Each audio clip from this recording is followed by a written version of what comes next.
वैसे तो इस तरह की प्रेस कॉन्फ्रेंस में और भी बहुत सारे अवसर पर बहुत सारे नेता पार्टी ज्वाइन करते हैं, बड़े बड़े नेता पार्टी ज्वाइन करते हैं, लेकिन आज मैं व्यक्तिगत रूप से अवध ओझा जी की ज्वाइनिंग को लेके बहुत उत्साहित हूँ। मेरे लिए व्यक्तिगत रूप से बहुत बड़ा दिन है, मैं ऐसा समझता हूँ, क्योंकि मैंने खुद अपना जीवन शिक्षा को समर्पित कर रखा है।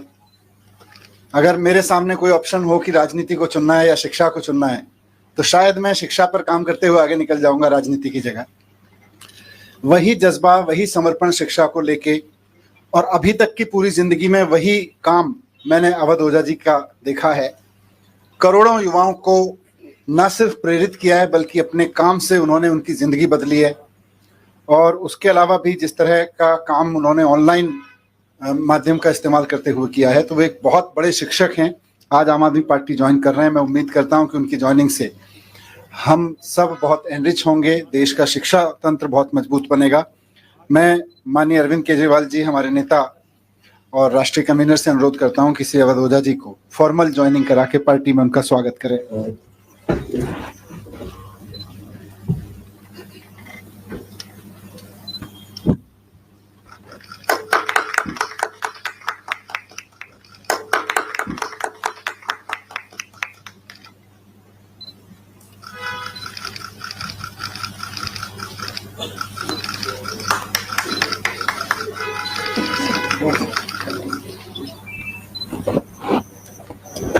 मैं अब सर से अनुरोध करूंगा कि 2 शब्द इस अवसर पर करें। अवध ओझा जी।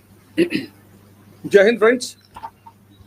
सबसे पहले मैं आम आदमी पार्टी और आम आदमी पार्टी के सर प्रमुख अरविंद केजरीवाल जी, मनीष सिसोदिया जी, सबको सहृदय से धन्यवाद देता हूं कि उन्होंने मुझे राजनीति में आकर शिक्षा के लिए काम करने का अवसर दिया है।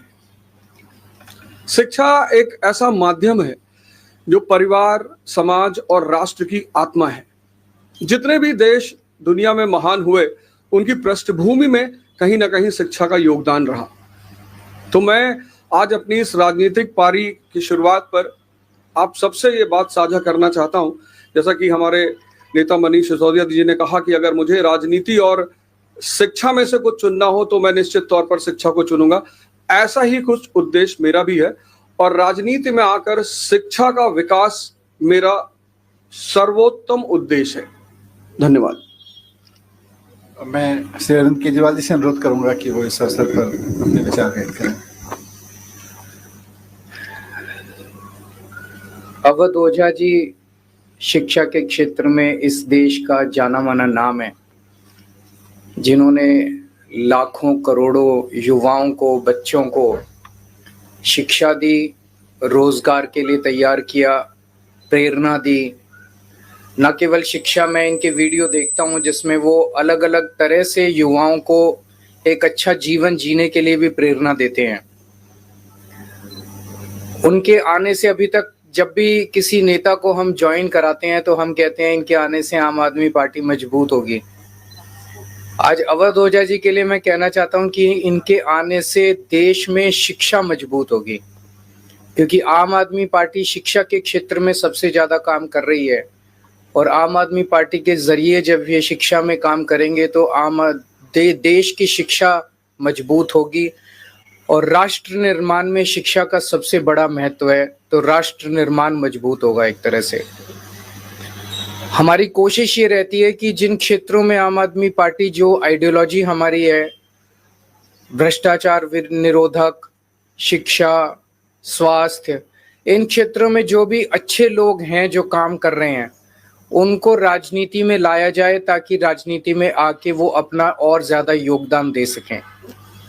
राजनीति में आने से पहले हम लोग भी एनजीओ में काम करते थे, मैं, मनीष जी, और एनजीओ में रहते रहते हमें लगने लगा कि एनजीओ के जरिए राजनीति के बाहर एक लिमिटेड तरीके से काम कर सकते हैं, इतना ही काम कर सकते हैं। जैसे मैं सुंदर नगरी की झुग्गियों में काम करता था तो वहाँ पे 2 या 3 सरकारी स्कूल थे। उन सरकारी स्कूलों को ही ठीक कराने में पूरी जिंदगी बीत जाती है हमारी। लेकिन जब राजनीति में आए तो एक ब्रश से हमने दिल्ली के सारे सरकारी स्कूल ठीक कर दिए। तो अवध ओझा जी अब जब राजनीति में आए हैं तो वो शिक्षा के क्षेत्र में, रोजगार के क्षेत्र में खासकर एक बहुत अहम भूमिका निभाने वाले हैं, जिससे दिल्ली को और देश को बहुत फायदा होगा। तो मैं तहे दिल से अवध ओझा जी का पार्टी में स्वागत करता हूं।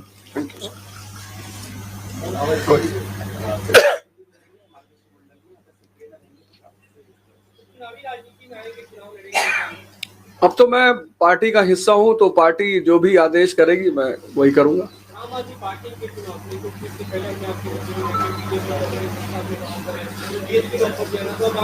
आपने आम आदमी पार्टी की जो शिक्षा का विकास धारा है, सिर्फ उसमें एक आध पॉइंट अगर आप देख लें कि 97% रिजल्ट है 12th का गवर्नमेंट स्कूल का। एक साल में तो 99% आया था।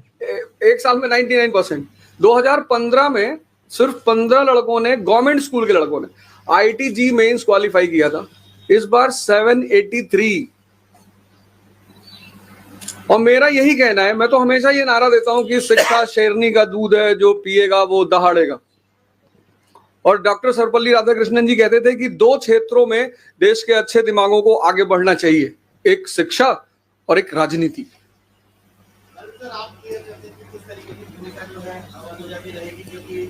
थोड़ा सा सस्पेंस बना रहने दीजिए। आने वाले दिनों में रोल आउट करेंगे, आपको बता देंगे, सबसे पहले आप ही को बताएंगे। बैठे हैं, बहुत खुशी की बात।